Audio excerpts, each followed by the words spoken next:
नमस्कार। दिन भर की बड़ी खबरों में आपका स्वागत है। मैं हूं प्रिया और आइए नजर आते हैं अब तक की कुछ मुख्य खबरों पर। सबसे पहली खबर, राजस्थान में 25 नवंबर को विधानसभा चुनाव होने वाला है। उससे पहले मुख्यमंत्री अशोक गहलोत ने एक प्रेस कॉन्फ्रेंस कर भारतीय जनता पार्टी और नरेंद्र मोदी पर हमला बोलते हुए कहा कि ये लोग राज्य में सिर्फ 25 नवंबर तक के मेहमान हैं, इसके बाद कोई नहीं दिखेगा। उन्होंने महादेव ऐप के बारे में कहा कि एक साजिश के तहत लाल डायरी और महादेव ऐप का प्रकरण सामने आया है। इस मामले में मुख्यमंत्री को गिरफ्तार करने की साजिश थी।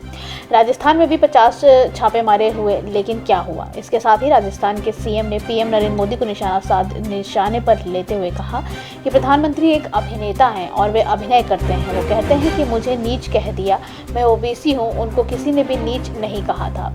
उन्होंने तो एकदम माहौल ही बना दिया। हमने राजस्थान में शानदार काम किया है और एक से एक बढ़कर एक नए कानून बनाए गए हैं। बीजेपी पर हमला करते हुए कांग्रेस नेता अशोक गहलोत ने कहा कि भड़काऊ भाषण दिए जा रहे हैं। राजस्थान के चुनाव में हिंसा और तनाव की बात की गई। कन्हैया लाल को मारने वाला इनका ही कैडर था। राजस्थान में बीजेपी ने धावा बोल दिया क्योंकि ये सरकार गिरा नहीं पाई, फेल हो गए थे। बीजेपी को झटका लगा है, इसलिए ये जो बीजेपी के नेता राज्य में आ रहे हैं वे सिर्फ 25 नवंबर तक के मेहमान हैं, उसके बाद ये यहाँ नहीं दिखेंगे। अगली खबर, कलकी धाम के पीठाधीश्वर एवं कांग्रेस के वरिष्ठ नेता आचार्य प्रमोद कृष्णम का एक फोटो सामने आया है, जिसके बाद प्रदेश की सियासत गर्मा गई है। फोटो को लेकर कई राजनीति मायने निकाले जा रहे हैं। दरअसल फोटो में सुहेल देव भारतीय समाज पार्टी के अध्यक्ष ओम प्रकाश राजभर उनके साथ दिखाई दे रहे हैं, जिसको लेकर चर्चाएं की जा रही हैं। ओपी राजभर यहां कलकी महोत्सव में शामिल होने पहुंचे थे। अक्सर अपने बयानों के चलते सुर्खियों में रहने वाले कांग्रेस के वरिष्ठ नेता आचार्य प्रमोद कृष्णम की एक फोटो से सूबे की सियासत गर्मा गई है। आचार्य प्रमोद कृष्णम और ओपी राजभर की एक साथ फोटो सामने आने और चर्चाओं का बाजार गर्म कर दिया है। आचार्य प्रमोद कृष्णन से मुलाकात को लेकर ओपी राजभर ने कहा कि आचार्य प्रमोद कृष्णन से उनकी दिल्ली में मुलाकात हुई थी, जहां उन्होंने उन्हें कलकी महोत्सव में शामिल होने का निमंत्रण दिया था। मैं यहां आकर मैं अपने आप को धन्य समझ रहा हूं, क्योंकि राजनीतिक मुलाकात होती रहती है, लेकिन यहां आने के बाद मुझे गर्व महसूस हुआ कि मुझे पहले आना चाहिए था, लेकिन देर आए दुरुस्त आए। आचार्य प्रमोद के बीजेपी में शामिल होने को लेकर जब सवाल किया गया तो ओपी राजभर ने हंसकर जवाब देते हुए कहा कि इस बारे में आचार्य से ही पूछ लीजिए। उन्होंने कहा, मैं यहाँ राजनीतिक रूप से महोत्सव में शामिल होने के लिए नहीं आया हूँ। सरकार ने उनके कब तक मंत्री बनने के सवाल पर पूछा गया तो अगर मंत्रिमंडल का विस्तार होगा तो राजभर जरूर मंत्री बनेंगे। अगली खबर, जम्मू संभाग के जिला राजौरी के धर्मशाल के बाजीलाल इलाके में सेना व जम्मू कश्मीर पुलिस के संयुक्त बलों और आतंकवादियों के बीच मुठभेड़ गुरुवार सुबह एक बार फिर से शुरू हो गई। सूत्रों की मिली ताजा जानकारी के अनुसार मुठभेड़ स्थल पर अभी भी 2 शव पड़े हुए हैं। इनमें से एक शव सुरक्षाकर्मी और आतंकी के होने का अंदेशा लगाया जा रहा है। फिलहाल दोनों ओर से गोलाबारी जारी है। मौके पर 2 आतंकी घिरे हुए हैं। इससे पहले बुधवार को मुठभेड़ में 2 अधिकारियों और 2 जवानों सहित 4 सैन्यकर्मियों ने अपने बलिदान दिए थे। 2 जवान भी घायल हुए हैं। नागरिकों को बचाते हुए सुरक्षा बलों पर अचानक आतंकवादियों ने हमला कर दिया था।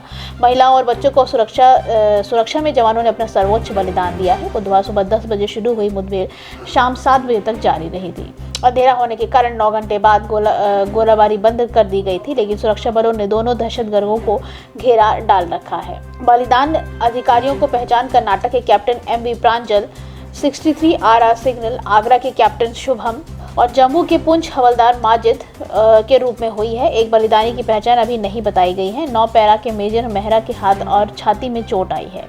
उन्हें उधमपुर के कमांड हॉस्पिटल में एयरलिफ्ट कर पहुंचाया गया। यहां उनकी हालत स्थिर है। एक जवान का इलाज राजौरी के 50 जनरल अस्पताल में चल रहा है। जानकारी के अनुसार रविवार देर शाम इलाके में 2 आतंकवादियों के मौजूद होने की सूचना के बाद से सेना, जम्मू कश्मीर पुलिस और सीआरपीएफ के जवान 4 दिन से तलाशी अभियान चला रहे थे। रविवार शाम को सुरक्षा बलों को सूचना मिली थी कि ब्रेवी के क्षेत्र में किसी के घर में 2 बंदूकधारी संदिग्ध लोग घुसे हैं और खाना खाने के बाद फरार हो गए। इसके बाद बड़े पैमाने पर सर्च ऑपरेशन शुरू कर दिया गया था। ऑपरेशन में खोजी कुत्तों के अलावा ड्रोन से भी तलाशी की जा रही थी। अगली खबर, योग गुरु स्वामी बाबा रामदेव ने कहा है कि मिलावट और नकली दवाइयां बनाने वालों को आजीवन कारावास और मृत्युदंड की सजा होनी चाहिए। इसके लिए केंद्र सरकार सख्त कानून बना सकती है। कई देशों में मिलावटखोरी और नकली दवाइयां रोकने के लिए सख्त सजा का प्रावधान भी तय किया गया है।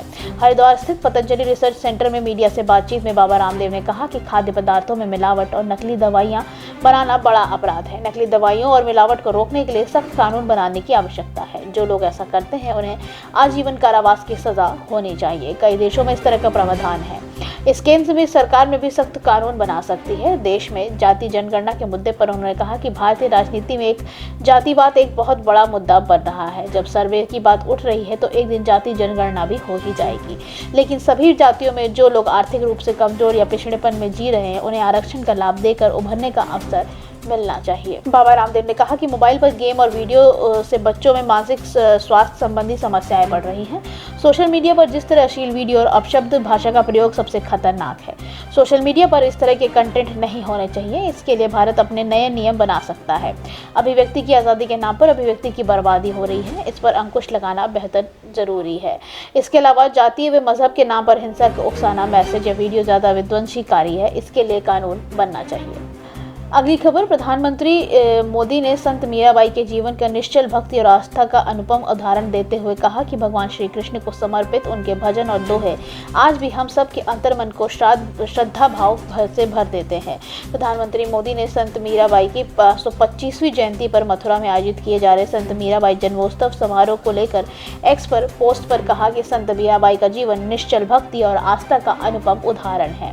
भगवान श्री कृष्ण को समर्पित उनके भजन और दोहे आज भी हम सभी के अंतर्मन को श्रद्धा भावना से भर देते हैं। उनकी 525वीं जयंती पर मथुरा में संत मीराबाई जन्म महोत्सव का आयोजन हो रहा है।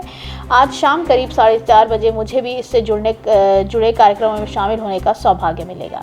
गौरतलब है कि राजस्थान विधानसभा चुनाव के लिए प्रचार के अंतिम दिन आज प्रधानमंत्री नरेंद्र मोदी 12:30 बजे के लगभग राजस्थान के देवगढ़ में एक चुनावी जनसभा को संबोधित करने वाले हैं। राजस्थान में चुनावी रैली को संबोधित करने के बाद प्रधानमंत्री मोदी उत्तर प्रदेश के मथुरा के लिए रवाना हो जाएंगे। मथुरा पहुंचकर मोदी आज श्री कृष्ण जन्मस्थान मंदिर में दर्शन और पूजा करेंगे। इसके बाद प्रधानमंत्री संत मीराबाई जन्मोत्सव में शामिल होंगे। मथुरा पहुंचकर प्रधानमंत्री मोदी शाम के लगभग श्री कृष्ण मंदिर के दर्शन और पूजा करेंगे। अगली खबर, उत्तरकाशी सुरंग बचाव पर पीएमओ के पूर्व सलाहकार भास्कर खुलबे ने कहा है कि हमें उम्मीद है कि जो बाधाएं आनी थी उसे हम पार कर चुके हैं। अगले 14 से 15 घंटों में हम 60 मीटर तक पार कर लेंगे। ड्रिलिंग का काम जारी है। 14 से 15 घंटे वहां पहुंचने में लगेंगे। इसके बाद वहां श्रमिकों को एकत्र करके एनडीआरएफ की सहायता से बाहर निकालने में 2-3 घंटे का समय लग सकता है। कहते हैं कि हिम्मत करने वालों की कभी हार नहीं होती और इसी कहावत की चरितार्थ किया सिलक्यारा टनल हादसे में 12 दिनों में लगातार रेस्क्यू ऑपरेशन करने वाले तमाम एजेंसियों एनडीआरएफ, एसडीआरओ, बीआरओ, नेशनल हाईवे और infrastructure development corporation limited ITBP और नेशनल हाईवेज की 200 से ज़्यादा लोगों की टीम जो लगातार 24 घंटे से रेस्क्यू में जुटी हुई है और साथ ही उन 41 मजदूरों की भी जो 12 दिनों से टनल के अंदर फंसे हुए हैं। अब जल्दी ही पहाड़ का सीना चीरकर 41 जिंदगियां आखिरकार बाहर आने वाली हैं। सिलक्यारा सुरंग में हुए अब हलचल बढ़ गई है। एम्बुलेंस, ऑक्सीजन और बेड की तैयारी को देखकर उम्मीद जताई जा रही है कि जल्द ही 41 श्रमिकों को सुरंग से बाहर निकाल लिया जाएगा। एनडीआरएफ के 10 से 12 जवान रस्सी, स्ट्रेचर और ऑक्सीजन सिलेंडर लेकर टनल के अंदर गए हैं। इससे ये साफ है कि जल्द ही रेस्क्यू ऑपरेशन को सफलतापूर्वक काम किया जाएगा और अंदर फंसे मजदूरों को बाहर निकाल लिया जाएगा। बाहर निकलने के तुरंत बाद ही सभी मजदूरों को चिनिया स्लॉट से ले आया जाएगा, जिसकी तैयारी की जा रही है। एनडीआरएफ ने भी बचाव की ब्रीफिंग शुरू कर दी है। टनल में फंसे 41 मजदूरों को एनडीआरएफ के जवान ही टनल से बाहर निकालेंगे। आज के लिए बस इतना ही। बाकी खबरें जानने के लिए देखते रहिए द पब्लिक इंडिया। धन्यवाद।